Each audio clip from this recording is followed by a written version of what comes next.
جی مفتی صاحب، ایک سوال ایک صاحب نے یہ بھجوایا ہے کہ جو مجدد کا جو لفظ ہے، یہ کیا قرآن میں ملتا ہے؟ اور مجدد کون شخص ہو سکتا ہے؟ اور موجودہ دور میں جو مجدد ہے اس کی کیا ان کی شخصیت کیسی ہونی چاہیے کہ اس کو سارے مل کے مجدد مانیں؟ بہت تفصیل طلب ہے یہ موضوع، اور مجدد کا لفظ یہ حدیث میں آیا ہے، اور وہ جو حدیث ہے مجدد کے ہونے کی، وہ تواتر کی حد تک پہنچ گئی ہے۔ اتنی روایات ہیں۔ حضرت رسالت پناہ صلی اللہ علیہ وسلم نے بار بار یہ کہا، ارشاد فرمایا ہے کہ ہر صدی میں مجدد ہوگا۔ اب مجدد رسول اللہ صلی اللہ علیہ وسلم نے شخص واحد کے لیے استعمال فرمایا ہے، یہ جنس کے طور پہ، اس میں جنس ہے، شخص واحد کے طور پر اس میں جنس میں انشاءاللہ جناب والا اس فرق کو سمجھتے ہوں گے۔ جیسے ایک آدمی کہتا ہے بہاری ہے کہ آج کل تو ایسا مرغ ملتا ہے کہ کھانے کو جی نہیں چاہتا، تو مرغ کہہ کے پوری نسل مراد لے رہے ہوتے ہیں نا، سینکڑوں اور ہزاروں، اور ایک کہتا ہے کہ مرغا پکا، مرغا کھایا، تو ایک چیز کے متعلق کہتا ہے۔ حضرت رسالت پناہ صلی اللہ علیہ وسلم اگر ایک شخص کے متعلق کہا ہے کہ مجدد ہوگا، تو پھر ایک ایک فرد تلاش کرنا پڑے گا کہ کون ہے۔ اور اگر ان کی مراد یہ تھی آقا نامدار علیہ الصلوۃ والتسلیم کی کہ ایک پوری جماعت ہوگی، اس سارے گروپ کا نام مجدد ہے، ان کا لقب یہ ہے، تو پھر ہر صدی میں، اور یہ آسان ہے، ہر صدی میں آپ کو دین کے مختلف شعبوں میں مختلف لوگ مل جائیں گے۔ کسی نے اپنی صدی میں تصوف میں جو بدعات داخل ہو گئی تھی دین میں، تصوف کی راہ سے ان کا رد کیا۔ اسی کے دور میں آپ ایک ایسے شخص کو بھی پائیں گے جس کی ساری کاوش اور کوشش تعلیم کے لیے تھی کہ مسلمانوں کو تعلیم صحیح ملنی چاہیے۔ پھر ایک ایسا شخص مل جائے گا جس نے معاشی نظام پہ زور دیا کہ حلال کا پیسہ کس طرح ہو سکتا ہے، سود کا حل کیا ہو سکتا ہے۔ پھر ایک ایسا شخص مل جائے گا کہ اس کے پائے کا محدث، حدیث پہ بحث کرنے والا، ان چیزوں کا کوئی نہیں ملے گا۔ پھر ایک ایسا شخص مل جائے گا جس کی زبان میں اللہ نے ایسی تاثیر رکھ دی کہ جو سنتا تھا وہ کایا پلٹ تھی، مسلسل کچھ عرصہ تک سننے کے بعد اپنی زندگی میں خود تبدیلی کو جی چاہتا تھا، تو یہ سارے لوگ مل کے دین کی تجدید کرتے ہیں۔ یہ ضروری نہیں ہے کہ شخص واحد ہو، اس لیے شخص واحد کا مجدد ہونا بہت مشکل ہو جاتا ہے۔ مثلا حضرت مجدد الفسانی سرہندی رحمۃ اللہ علیہ، حضرت رحمۃ اللہ علیہ خود بھی فرمایا ہے کہ وہ مجدد کوئی 100 سال کے نہیں ہیں، وہ ہزارے کے مجدد ہیں۔ 1000 سال کے بعد جو آیا ہے آدمی جس نے اب دین کی تجدید کرنی ہے، وہ اس کے متعلق حضور اقدس صلی اللہ علیہ وسلم نے فرمایا تھا وہ صلہ ہوگا، طبرانی کی روایت۔ حضرت مجدد رحمۃ اللہ علیہ نے ایک جگہ لکھا ہے ایک خط کے آغاز میں کہ الحمدللہ الذی جعلنی صلۃ، اللہ کا شکر ہے جس نے مجھے، تمام تعریفیں اس ذات پاک کے لیے جس نے مجھے صلہ کے مقام پر فائز فرمایا ہے۔ اب صلہ یہ جو لفظ ہے نا، یہ شاہ عبد الغنی صاحب مجددی رحمۃ اللہ علیہ نے بڑا کام کیا۔ انہوں نے حضرت مجدد رحمۃ اللہ علیہ کے مکتوبات شریف میں احادیث آئی ہیں، چیزیں آئی ہیں، اس کی تخریج کی، اور یہ ان کا بہت بڑا کام۔ یہ وہ شاہ عبد الغنی صاحب مجددی رحمۃ اللہ علیہ ہیں جن سے حدیث پڑھی تھی حضرت مولانا رشید احمد صاحب گنگوہی نے، حضرت مولانا قاسم نانوتوی نے، مفتی صدر الدین صاحب نے رحمہ اللہ۔ یہ اتنی بڑی ہستی ہے۔ اب حضرت مجدد رحمۃ اللہ علیہ، ٹھیک ہے، اب اسی صدی میں ہم ڈھونڈنا شروع کریں کہ حدیث میں کس کو تجدید کا مقام حاصل تھا، اس لیے کہ حضرت مجدد الفسانی رحمۃ اللہ علیہ پوری عزت احترام، حضرت کی جدوجہد، حضرت کی تحریک، پورے ہندوستان میں کفر کے غلبے سے مسلمانوں کو اور سب کو نجات دلانا وغیرہ وغیرہ، ان کی خدمات کوئی معمولی نہیں ہے۔ لیکن حدیث میں کیا کام ہے؟ کچھ نہیں۔ اس لیے پھر لکھا جاتا ہے اور لکھتے ہیں کہ ملا علی قاری حدیث کے مجدد تھے۔ ملا علی قاری رحمۃ اللہ علیہ کے رسائل دیکھیں، ملا علی قاری کی کتابیں دیکھیں، ہرات کے تھے، افغانستان کے، ہجرت کر گئے تھے حرمین شریفین کو۔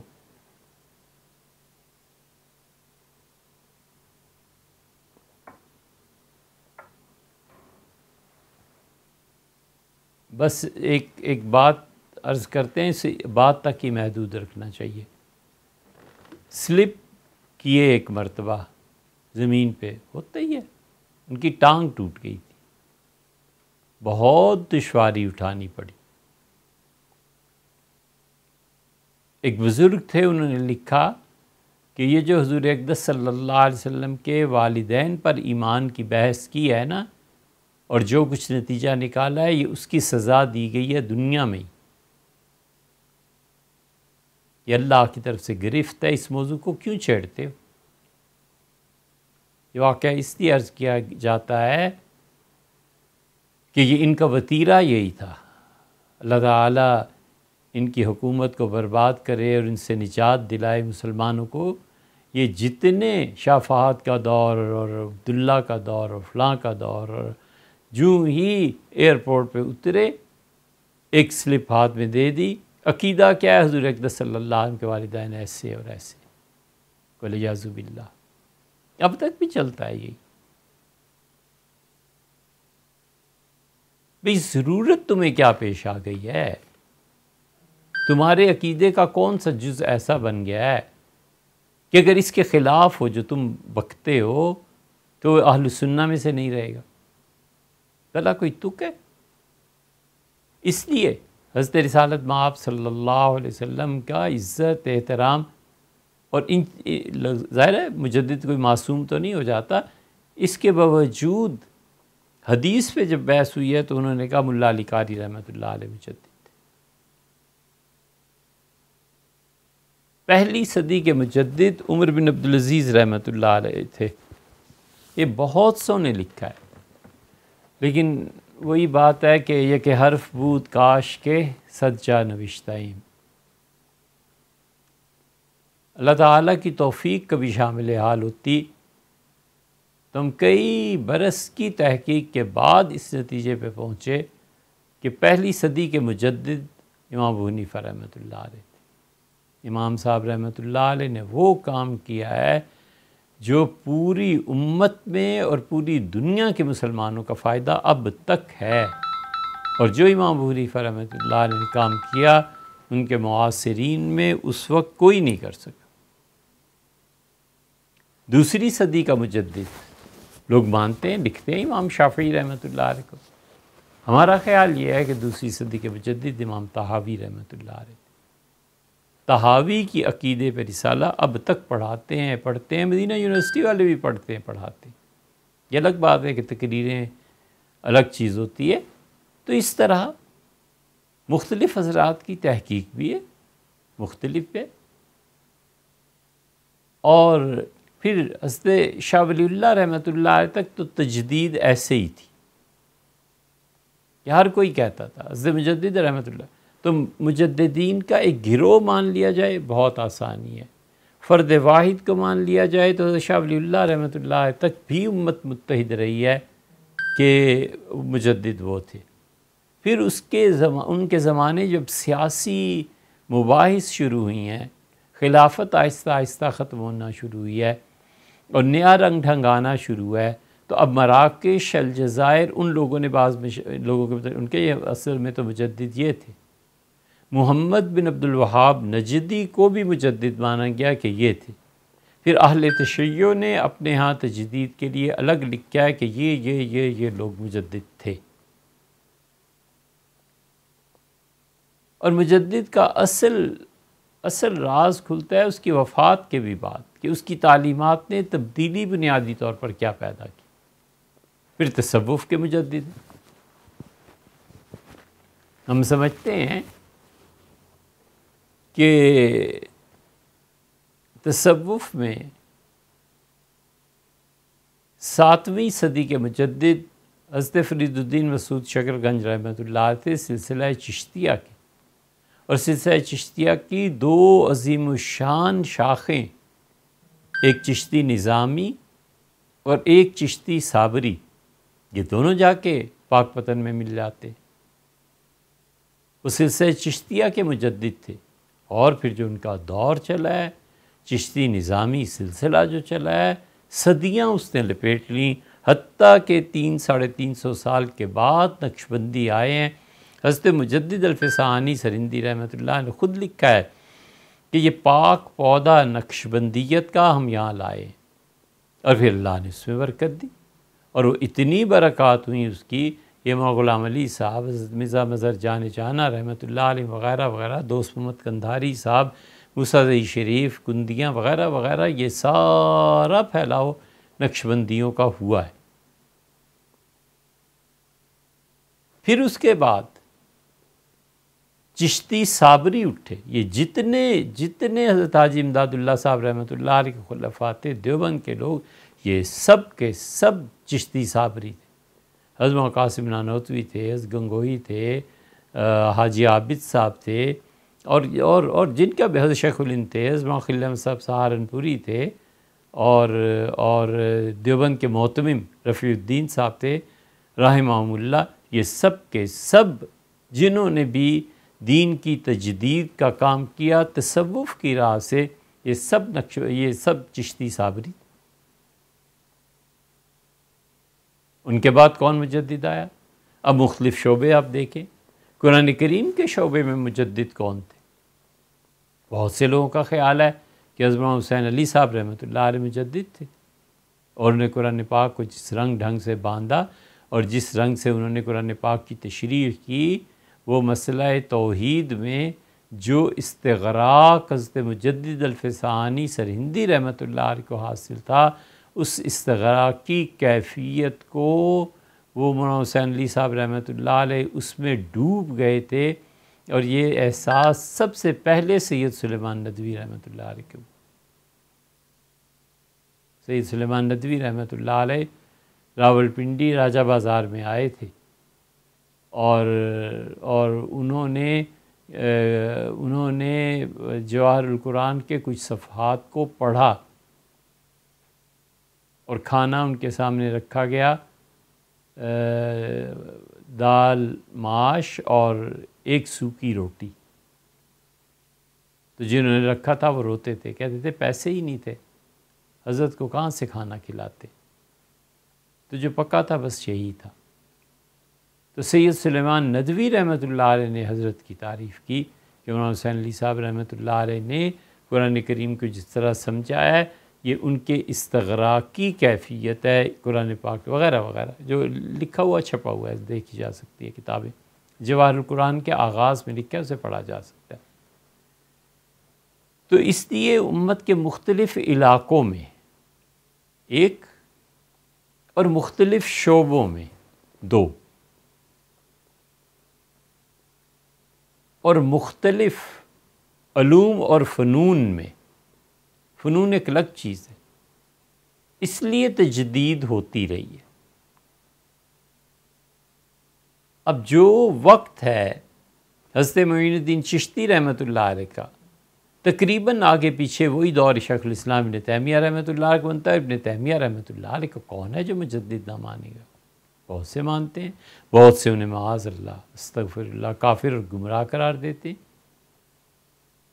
ایران سے جو لٹریچر آ رہا ہے اور لبنان سے چھپ کے آ رہا ہے، یہ پہلی مرتبہ ایسے ہوا ہے کہ ابن تیمیہ رحمۃ اللہ علیہ کو کافر کہنے والے اہل تشیع کی کتابیں اب مسلسل آنا شروع ہوئی ہیں، ہر 1-2 سال میں کوئی نہ کوئی کتاب آ جاتی ہے کہ ابن تیمیہ رحمۃ اللہ علیہ معاذ اللہ ایسے تھے۔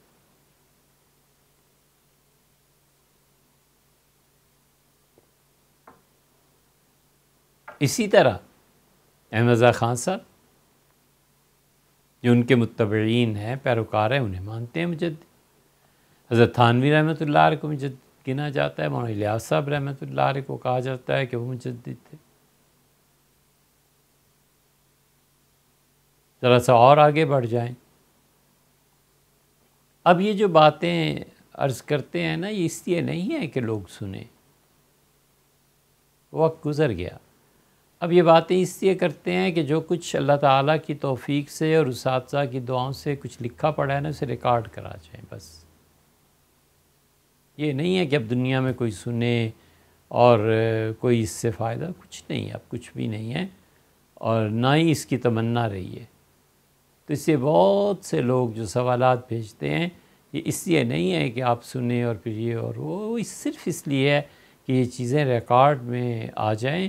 کبھی اللہ تعالیٰ نے مسلمانوں کو اس سے استفادے کی توفیق دی تو قبر میں ٹھنڈک پہنچے گی. اب اور آگے بڑھیں تو ایسے حضرات تھے جنہوں نے کہا اصل مجدد حضرت مولانا رشید احمد صاحب گنگوئی رحمۃ اللہ علیہ. وہ کہتے تھے آگے دیکھو جتنا ہندوستان میں دین پھیلا ہے یہ سب ان کے خلفاء اور ان کی تربیت کا نتیجہ ہے. مولانا حسین احمد صاحب مدنی 1، مفتی کفایت اللہ صاحب 2، سید انور شاہ صاحب کشمیری 3، حضرت شیخ الہند 4، حضرت مولانا خلیل احمد صاحب سہارنپوری 5، حضرت تھانوی رحمۃ اللہ خود بھی اسی نسبت سے.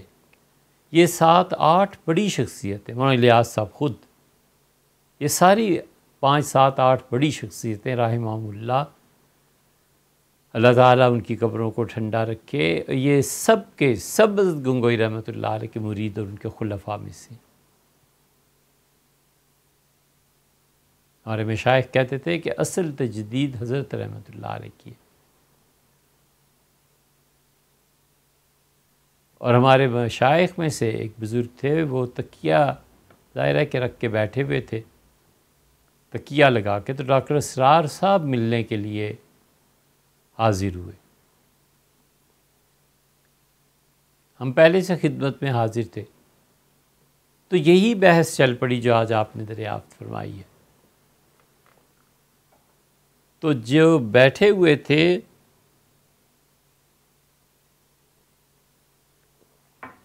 ان کی 4 نسبتیں دیوبندی تھیں، پیدائشی طور پر بھی دیوبندی تھے. ان کے سارے اساتذہ دیوبند کے تھے، وہ خود دارالعلوم دیوبند میں پڑھے تھے. اور بھی اسی طرح یہ 4 نسبتیں ان کی حاضری ہوئی ہے حرمین شریفین کی. تو مفتی عاشق الہی صاحب نے ناشتے پہ ارشاد فرمایا تو حاضر ہو گئے. ناشتہ آنے میں کچھ دیر باقی تھی تو ایک کوئی چیز رکھی اور کہا یہ کھاؤ. تو ہم نے کہا حضرت ناشتہ بقدر بادام. تو فرمانے لگے پھر روک دوں جو اندر پک رہا ہے. تو بڑے آدمی تھے رحمہم اللہ. حضرت نے ان کی 4 نسبتیں گنی تھی، چوتھی بھی یاد آ جائے گی بہرحال. تو ڈاکٹر اسرار صاحب نے کہا یہی اسی سوال پہ بات تھی جو آج آپ نے ارشاد فرمایا، دریافت فرمایا. تو اب تک ایک ہی آدمی بس یہ سنا ہے. ڈاکٹر صاحب نے کہا حضرت میری ماں نے مجھ سے پوچھیں تو میں تو سمجھتا ہوں کہ اصل مجدد جو تھے وہ شیخ الہند رحمۃ اللہ علیہ تھے، جو انہوں نے تحریک اٹھائی اور جس طرح انہوں نے جد و جہد کی اور عالمی سطح پر لے جا کر ہندوستان کی آزادی کے مسئلے کو پیش کیا اور مسلمانوں کو کتاب اللہ کی دعوت دی، اور جس طرح انہوں نے اپنے شاگردوں کی تربیت کی، میری نظر میں تو ان جیسا کوئی نہیں.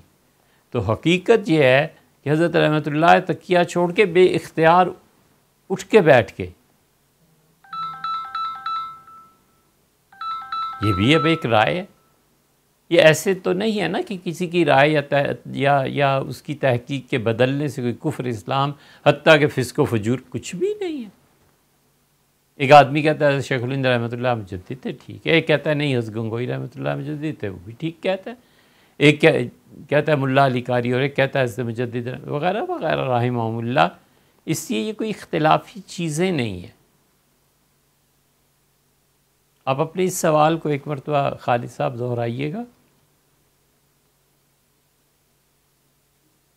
مفتی صاحب ان کا جو سوال ہے کہ اس کا مجدد جو ہے، اس کا یہ جو لفظ ہے یہ قرآن سے ملتا ہے، اور مجدد کون شخص ہو سکتا ہے، اور کیا موجودہ دور میں کوئی ایسا شخص ہے جسے مجدد مانا جائے؟ قرآن کریم میں سورہ جمعہ کو دیکھیے آپ. سورہ جمعہ میں اللہ تعالیٰ نے فرمایا ہے کہ یہ جو علم ہے، یہ جو تزکیہ ہے، یہ جو کتاب و حکمت ہے، سنت ہے،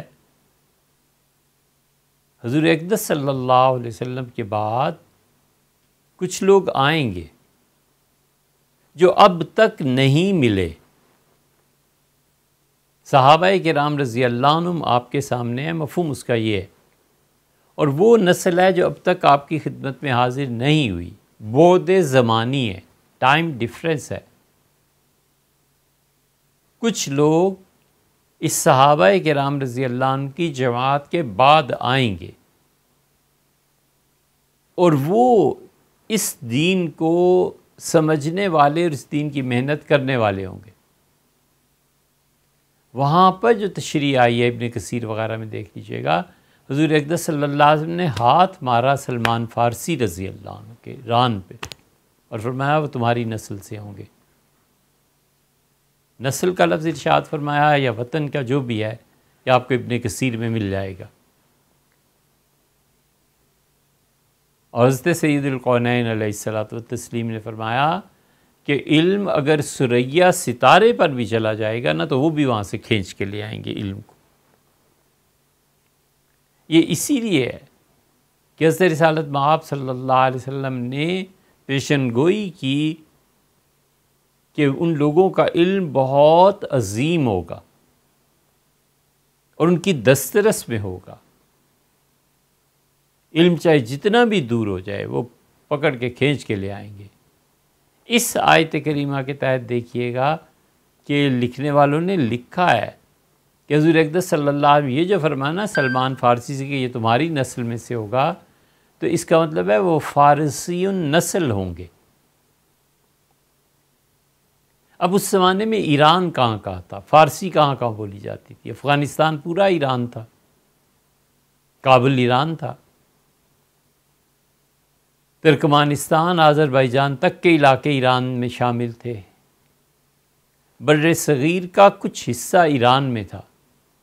تو ایران بہت وسیع مملکت تھی. اسی لیے تو ایران کی اور جو دوسری طرف تھے عیسائی ہرقل، ان لوگوں کی آپس میں جنگیں ہوتی تھی. تاریخی جنگیں رہی ہیں، تاریخی جنگیں. بخاری شریف کے آغاز میں آتا ہے نا ہرقل کا ذکر، تو وہ اسی لیے. اور سورہ روم جو اللہ تعالیٰ نے نازل فرمائی ہے، اللہ نے اس میں یہی فرمایا ہے کہ لوگ غالب آ گئے ہیں، اور یہ جو ایرانی غالب آئے ہیں 10 سال 9 سال کے اندر اندر عیسائی ان پہ غالب آ جائیں گے.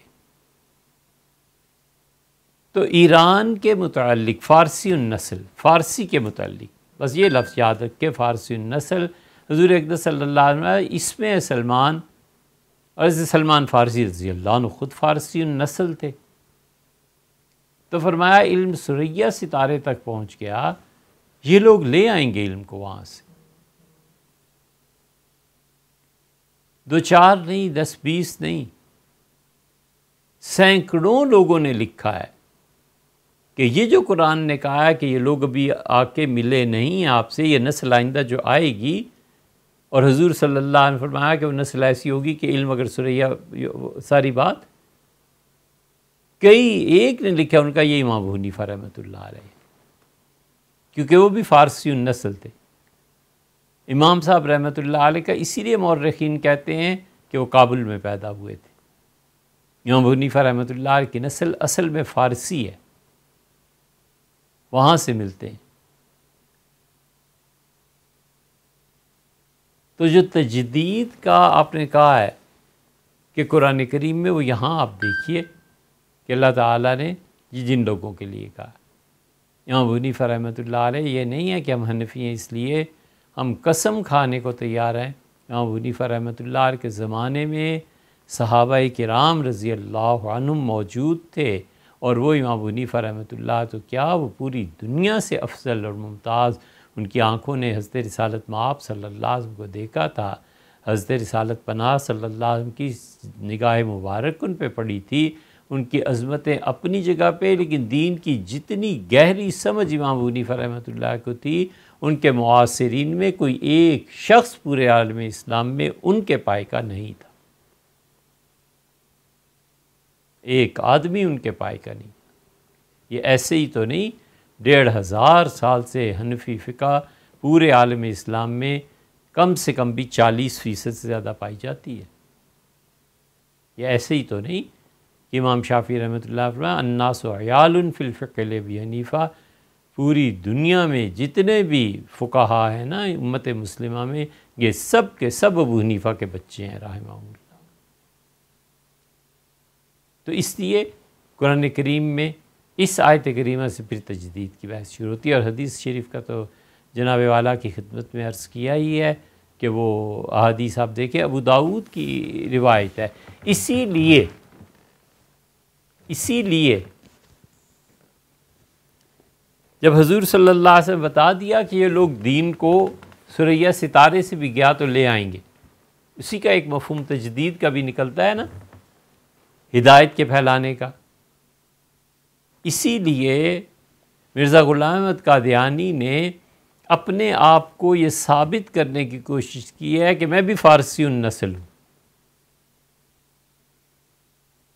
اور کسی باپ کا ثبوت نہیں دیا، ماں کا اور کس کا کہ فلاں جگہ فلاں عورت تھی، ایسے تھا، رشتے ہوئے، مدت ہو گئی پڑے ہوئے، تو انہوں نے کہا میں فارسی النسل ہوں۔ حضور صلی اللہ علیہ وسلم جن لوگوں کے متعلق کہا تھا کہ ہدایت ثریا علم پہنچ جائے تو وہاں میں ہی تو ہوں، آخری زمانے کا مہدی میں ہی تو ہوں۔ یہ انہی الفاظ سے فائدہ اٹھا کر یہ کہ میں مجدد بھی ہوں، اور پھر وفات سے 8-10 دن پہلے انہوں نے لکھا کہ جو شخص مجھے نبی نہیں مانتا وہ غلط بات کرتا ہے، میں صرف مجدد اور یہی نہیں، میں باقاعدہ نبی ہوں اللہ کی جانب سے، ولیعص باللہ۔ اس پہ آپ اگر مزید دیکھنا چاہیں تو ہمارے پاس کچھ اوراق ہیں تجدید کی مباحث کے، اس کی فوٹو کاپی اگر آپ کو ضرورت پیش آئے تو آپ فرمائیے گا، ایک جگہ رکھے ہوئے ہیں، اس کی فوٹو کاپی آپ کو بھیج دیں گے کہ تجدید کا منصب، مقام، کون کون سے نام لیے گئے ہیں اس سلسلے میں، وہ فوٹو کاپی آپ دیکھ سکتے ہیں۔